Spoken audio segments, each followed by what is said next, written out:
Məhərrəm səfər əyyamının matəm günləri kimi anılmasına nəfsinin qulu olan, ətrafına cahil və tamahkar insanları toplamış Şam hakimi Yezid bin Muaviyyənin səbəb olmasını heç kəs inkar edə bilməz. Təəssüf ki, Yezidin Allah düşmənçiliyinə və zülmünə baş əyməyən Peyğəmbərimizin sevimli nəvəsi İmam Hüseynin və 70-ə yaxın tərəfdarlarının qətlə yetirilməsində günahı olmadığını söyləyənlər o dövrdə də olub, indi də tapılır və belə cahillərin sayəsində ölümündən 700 il sonrayadək indiki Suriya paytaxtında Yezidin üzərində yaraşıqlı türbə qurulmuş məzarı mövcud olmuşdu. 14 əsr öncə olduğu kimi bu gündə nəinki İslamın, dünyanın taleyinin həll olunduğu qədim Şamda çox sirlər yatır. Görəsən deyilən tarixdən sonra Yezidin məzarının başına nə gəlmişdir? Bəs İslam düşməninin məzarı indi qalıbmı və hardadır? Araşdırmamız zamanı həm Yezidin, həm də atası, öncəki Şam hakimi Muaviyyə ibn Süfyanın məzarları barədə ilginc məlumatlar ortaya çıxdı. Bir sıra tarixi mənbələrdə Yezidin məzarının Fatih Əmir Teymur tərəfindən dağıdıldığı söylənilir. Məsələn, Türkiyə mənbələrində Osmanlı Sultanı İldırım Bəyazdə həsr edilmiş yazıda belə bir cümləyə rast gəlinir. Şamda böyük qətliam törədən Teymur sonda Yezid ibn Muaviyyənin qəbrini tapdıraraq açdırmış və sümükləri ilə birlikdə qəbri yandırıb yerinə nəcis doldurmuşdur. Türkiyənin Azərbaycan əsilli görkəmli şair və yazarı Yavuz Bülənd Bakilər 2013-cü ilin mayında dərc etdirdiyi Muaviyyənin və Yezidin məzarları adlı məqaləsində əsl adı Əli olmuş məşhur Osmanlı şairi və mütəfəkkiri Aşiq Paşanın yazdığı Aşiq Paşa tarix adlanan salnaməyə istinadən bunları açıqlayır. Təxminən 1401-ci ildə Teymur Şama girdiyi vaxt casi çağırtdırmış və öz adına belə bir müraciət yaydırmışdır. Mən Yezidiyəm. Nə qədər Yezidi varsa ortaya çıxsın. Yezidin soyundan gələnlər, Yezidin yolunda olanlar sevinclə meydana toplanmışdılar. Teymur Yezidlərə indi mənə Yezidin məzarını göstərin demiş və onlarla birlikdə Şam məzarlığına getmişdir. Yezidlər böyük bir şadlıqla Teymura Yezidin məzarını göstərmişlər. Hökümdar əskərlərinə belə əmr etmişdir. Açın bu alçağın məzarını. Yezidin sümükləri görünəndən sonra isə Teymur ordusuna üz tutaraq Yezid deyilən bu alçaq sevgili Peyğəmbərimizin nəvəsi Həzrəti Hüseyin Əfəndimizi qətlə yetirdi və bununla İslamda çox böyük bir təfriqə yaratdı. Bütün İslam aləmi əsrlərdən bəri bu ikiliyin acısını yaşamaqdadır. İndi mənim ordumun hər bir nəfəri iləri gələrək bu Yezidin məzarına pisləyəcəkdir, deyə əmr vermişdi. Əskərlər Teymurun əmrini yerinə yetirmişdilər. Yezidilər isə olaya çox böyük bir üzüntü ilə baxaraq qalmışdılar. Əskərlər işlərini bitirdikdən sonra Teymur Şamdakı bütün Yezidiləri qətl etdirmişdir. Yavuz Bülənd Əfəndi 2002-ci ildə TRT telekanalı üçün 7 bölümlük bir veriliş hazırlamaq məqsədi ilə 15 gün ərazidə Dəməşqdə olur. Yezidin məzarını axtarması barədə məşhur yazar bunları xatırlayır. Şamı araşdırdım, Yezidin məzarı yoxdur. Kimsə də onun harda bastırıldığını bilmədi. Yalnız Yezidin atası Muaviyyənin Şam məzarlığındakı qəbrini göstərdilər. Muaviyyənin qəbri gözlədiyim kimi viran haldaydı. Muaviyyə bizim kərpiçlə hörülmüş kənd evlərinə bənzər 4 divar arasında yatırmış.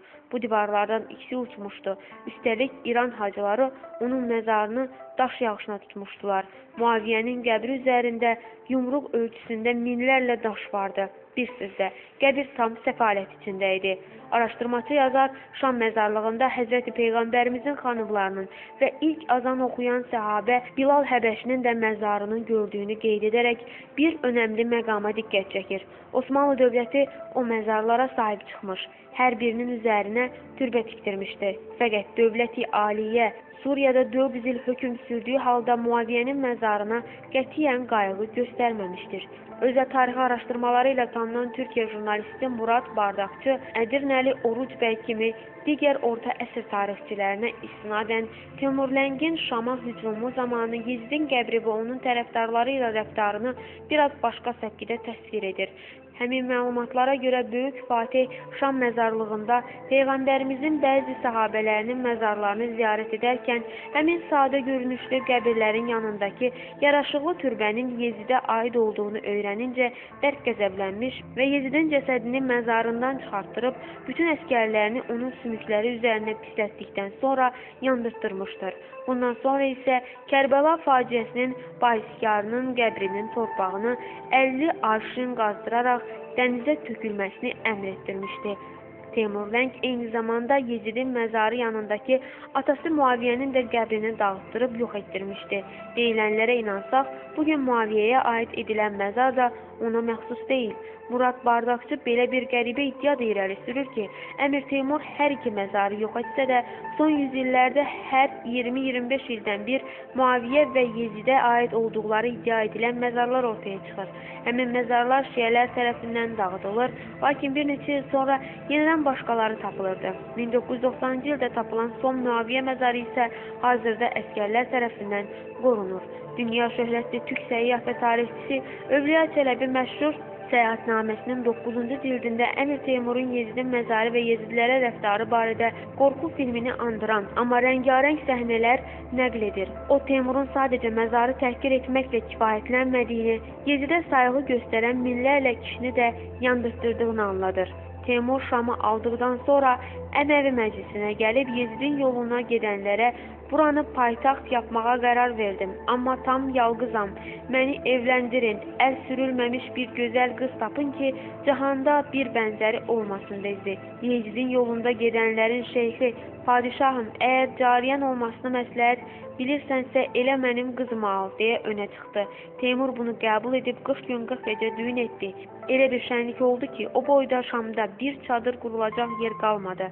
Teymur 41-ci gün Yezidin yolundan gedənlərin bütün şeyxlərini hüzuruna dəvət edib gənc xanımı ilə Əməvi məclisinin yaxınlarına gərdəyə girmək istədiyini söylədi.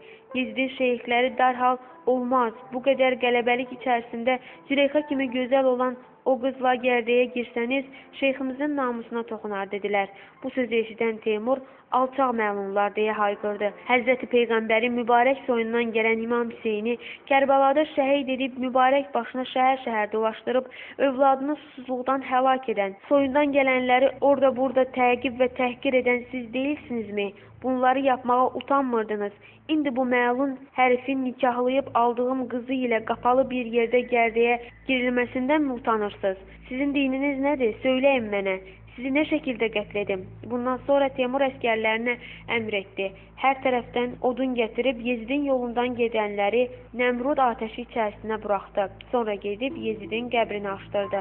Cəsədin hələ pozulmadığını görən bəzi əsgərlərin Sultanım, bu Yezid nə də olsa səhabədəndir, əfv et deməklərinə daha çox hiddətlənərək bir ocaqda yandırtdırdı. Yezidin cəsədi ilə bərabər 13 adamı da ora atdı və Yezidin küllərini havaya savurdu. Bu iş də bitəndən sonra bütün əsgərlərini çağırıb məzarın üzərinə pislətdi. Yezidin cəsədi qəbirdə öz-özünə yanıb. Bəzi alimlər Yezidin cəsədinin dəfn olunduqdan az sonra öz-özünə yandığını da iddia edirlər. Şəhid Ayətullah Seyyid Əbdül Hüseyn Təsqiyib Quran və Qiyamət kitabında yazır. Bəzi vaxtlarda əzabın şiddətindən ruh bərzəx aləmində həmin cəsədə də təsir qoyur. Məsələn, Yezid ibn Muaviyyəni misal göstərmək olar. Belə ki, Bəni Abbas dövründə Bəni Ümeyrənin onların qəbirlərini açır. Cəsədlərini yandırırdılar. Yezidin qəbrini açanda cəsədin yanıb külə dönməsini göstərən nazik bir xətlə başqa bir şey tapmadılar. Bugün Yezidin məzarının qalıb qalmamasından asılı olmayaraq o ölüb yoxdur. Amma ən böyük düşmənimiz olan cəhalət və bizi Allah yolundan azdıran nəfsimiz, tamahımız qəlbimizdə yaşamaqdadır.